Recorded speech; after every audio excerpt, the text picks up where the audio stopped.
J'ai évolué très très vite.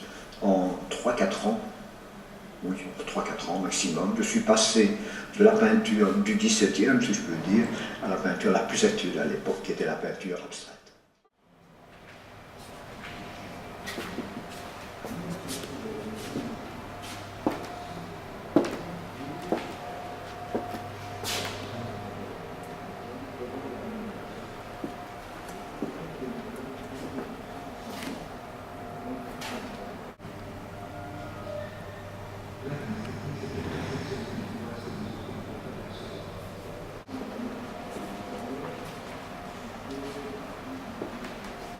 Donc c'est tout le début de l'aventure, le jeu de là-haut. Et ici on retrouve donc les deux mis en relation. Donc ça on retrouve donc la symbolique du G et du D, hein. Un peu un autoportrait ça finalement, le jeu de là-haut, la grande. Et alors ici une œuvre plus cinétique de Léon Huidard, en mouvement, qui répond.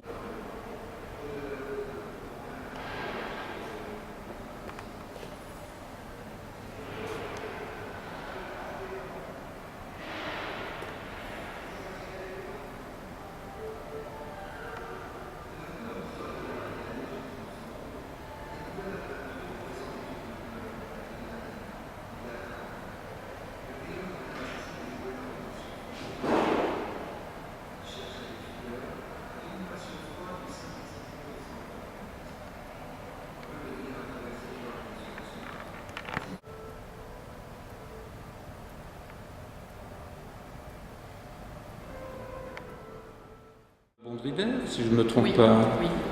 Bonjour, Oui, c'est bonjour. un concours de circonstances. Je viens de visiter l'expo au Botanique, très intéressante d'ailleurs, sur le jeu de là-haut, et quelques artistes contemporains. C'est vous qui êtes la commissaire de cette expo. Oui, je suis commissaire de cette expo et j'ai invité une jeune co-commissaire, Laura Neve, pour faire ce travail d'exposition au Botanique. Donc je l'ai vu, je trouve assez pertinent le fait de mettre en relation des jeunes artistes contemporains qui au départ ne sont pas envisagés spécifiquement dans la ligne de là-haut. Je pense à Émile Dequine notamment, à Anne Séverin. Oui, Anne-Véronica Janssen. Quel lapsus révélateur. Oui, non, mais connaissant très très bien l'œuvre de Joe de là-haut, j'ai voulu montrer qu'à travers la couleur, les formes, cette œuvre était encore très jeune et très pleine de couleurs et pertinente aujourd'hui, et que même si les artistes ne se revendiquent pas de l'œuvre de là-haut et parfois ne la connaissent même pas du tout, il y avait quand même des similitudes, pas toujours dans l'approche, mais parfois dans la forme et la couleur. Spécifiquement, parlons un peu du travail d'Anne-Véronica, qui est un peu l'antichambre de cette exposition. Dans le circuit de l'exposition, je trouvais que les œuvres avec les spots de couleur de Anne-Véronica Janssen reflétaient non seulement la couleur et les formes, mais dans un médium totalement différent de celui de là-haut, médium qu'il n'utilisait pas à l'époque, mais qui est utilisé aujourd'hui, au même titre que l'œuvre d'Edith de Quint, où on voit les pages d'un livre se tourner dans la vidéo. Bon, finalement, ça marche très bien. Et puis, il y a naturellement l'incontournable Pika Pika. Mais quel est l'historique ? Au départ, c'est vous qui avez choisi ou c'était un concours de circonstances que ce groupe de 3 artistes liégeois, c'est ça ? Oui, mais non, ce n'est pas un concours de circonstances.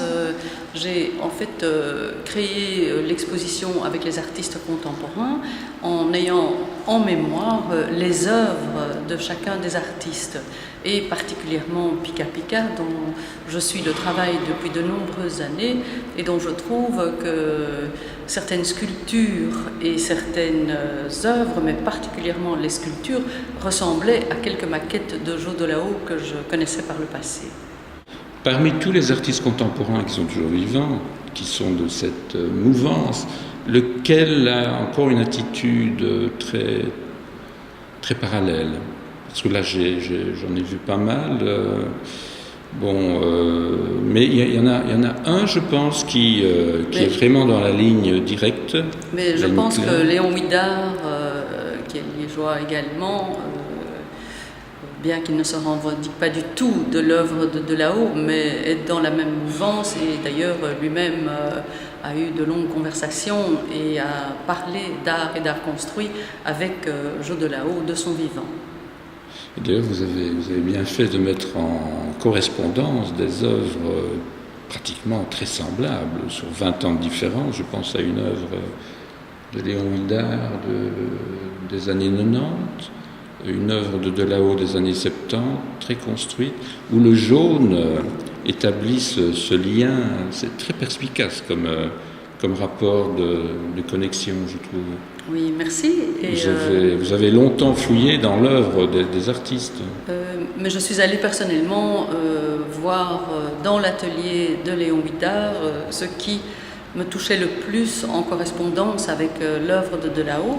Et j'étais très heureuse de pouvoir mettre aussi la sculpture de Léon Ouidard, la sculpture blanche qui se trouve également sur un fond gris, et je suis très heureuse de l'avoir mise dans l'exposition également.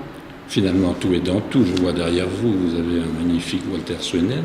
Il aurait très bien pu figurer dans l'expo, je pense. Peut-être pas toutes les œuvres, mais en tout cas, celle qui est derrière moi actuellement, je pense qu'elle aurait pu également y figurer. On a quand même une mémoire collective, même si les artistes ne se revendiquent absolument pas d'un autre artiste, mais... Celle-là, la rose, est magnifique aussi. Hein. C'est bleu, je trouve que l'une met l'autre en évidence. Ce sont les artistes qui font les accrochages avec l'équipe du Wilson. Finalement, l'histoire de l'art, tout se relie. Hein. On peut très bien retrouver dans une peinture de la Renaissance italienne tous les chefs-d'œuvre contemporains. Je pense que si on prend un détail d'une œuvre italienne, que ce soit un drapé, on peut en faire une œuvre abstraite. Tout est là, hein, finalement. Il n'y a pas de nouveauté. Il y a une revisitation, finalement, de l'ancien. Mais il y a quand même des créations. Oui. Qu'est-ce que c'est la création, finalement, pour vous? Qu'est-ce que ça représente, la création? C'est ce que chacun exprime de soi-même. De soi-même? Vous êtes sûr? Ce qu'il a à l'intérieur de lui et avec toute la charge d'une mémoire collective. Finalement, est-ce que ce n'est pas quelque chose qui est offert à l'artiste? Et que l'artiste, en tant que médium, va chercher... Je ne pense Vous ne pensez pas? Non. Je pense que chaque être humain a quelque chose en lui d'unique et de différent, malgré la culture et l'environnement. On n'est pas les résultats de ce que les autres veulent que nous soyons. Alors. J'espère que non. Je crois que j'ai été attiré par cet objet, surtout par le côté plastique de l'objet. Je vois très bien un sculpteur semblable travailler même maintenant, même faire une sculpture abstraite. C'est très possible avec lui, parce que ce n'est pas l'anecdote qui compte ici, c'est le rapport des volumes et des lignes. Par exemple, ici, le rapport des sourcils avec la ligne de la moustache, contrebalancé par cette idée de la barbe, qui finalement n'est pas une barbe, mais une masse simplement pleine sur lui. Et cette simplification me plaît aussi. Il y a aussi cette espèce de simplification qui me paraît extraordinairement parlante. Ne pas s'occuper des détails. En réalité, je déteste les petits détails qui s'amoncellent, etc. Cet esprit d'analyse me rebute en général. Ce qui m'intéresse, c'est l'esprit global, l'esprit de synthèse. Et c'est cet esprit de synthèse que je trouve dans cette tête.